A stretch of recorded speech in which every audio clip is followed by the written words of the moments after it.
everybody and welcome to my channel. Today I just want to share with you a really quick, simple little project for a little polka dot circles garland.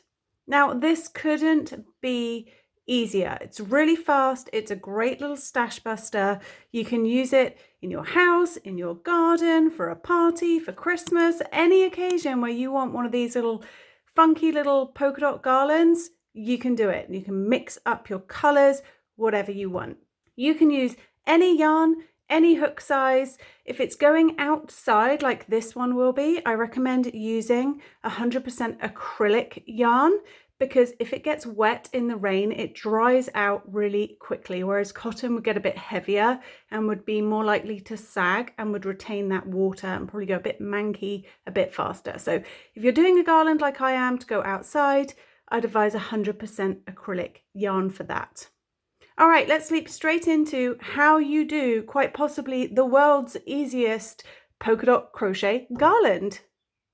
Okay, so with your chosen yarn and your chosen hook size, whatever that may be, we're going to start with a magic circle. Now, if you don't like using a magic circle, you can substitute this out and you can chain 4 and then slip stitch that first chain to create your circle there. However, I like the small tight center that a magic ring gives you, so I'm going to go ahead and use that. So once you have your magic ring or your chain 4 slip stitched into a circle, you're going to go ahead and chain 2, which does not count as a stitch. Then into this circle, either your chain circle or your magic ring, we're going to place 12 double crochet stitches. So that's an American term double. That's 1. I need 11 more for a total of 12.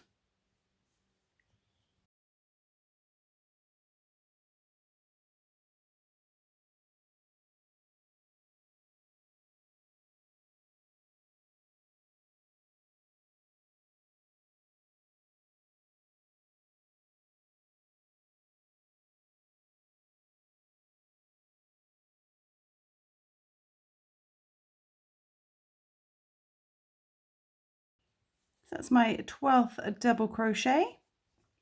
Then if you've done it in a magic ring as I have, go ahead and tighten that magic ring up. There we go.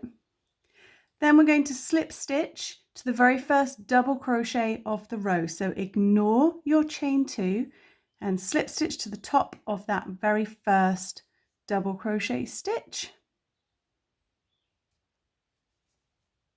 Then chain 1, grab your scissors, cut your yarn, pull that through, pull it tight, then weave in your ends, and that's your circle complete. So fast. So go ahead and make as many circles as you want. I have made a fair few here.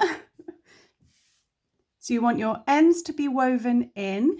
Don't forget, you do definitely want to not only weave in this end here, but weave in the end of your magic circle. Just run this tail under these center stitches, just so that it doesn't come undone. Then to string up your garland, I'm using finer yarn than the yarn I actually use. So it's not as thick. You can use anything. I just happen to grab this from my shelf. You can use cotton, you can use acrylic, whatever you want. And you want to go ahead. I've left this attached to the ball and thread a needle onto the other end for stringing up your garland. So as I string these up, I'm just moving them down the yarn that is still attached to the ball at the other end. Over here.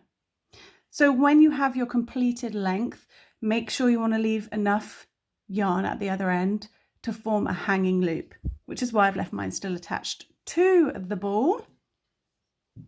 Then with your needle and thread, grab one of your circles. What's the next color in my sequence? That would be orange. Let's just get these out of the way. I've got circles everywhere.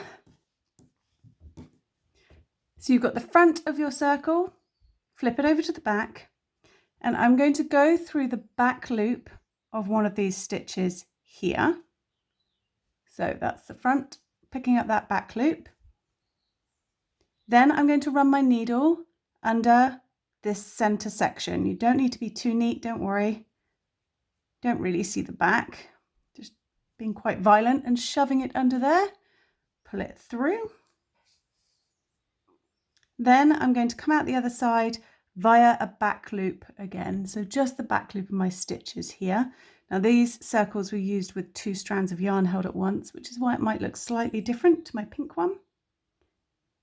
And once you have it threaded like that, you can see it holds it pretty squarely in the center by threading it through like that. And you can just move it down the line.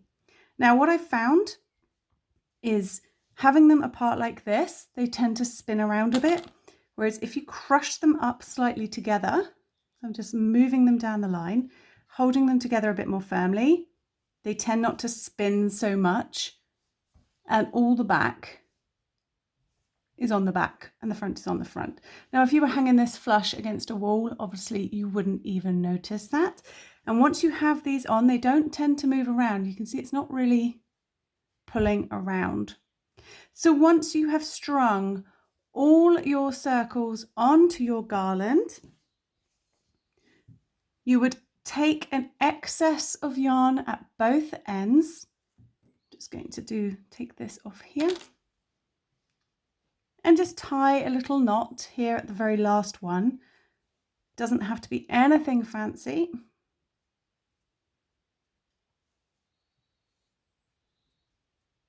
Like so. And then you've got yourself a hanging loop. You can either snip this end, cut it off a bit tighter or shorter, or weave it back through your circles. And that's it. Quite possibly the simplest, fastest, yet sometimes those things are most effective little polka dot circle garland. So until next time, happy crocheting!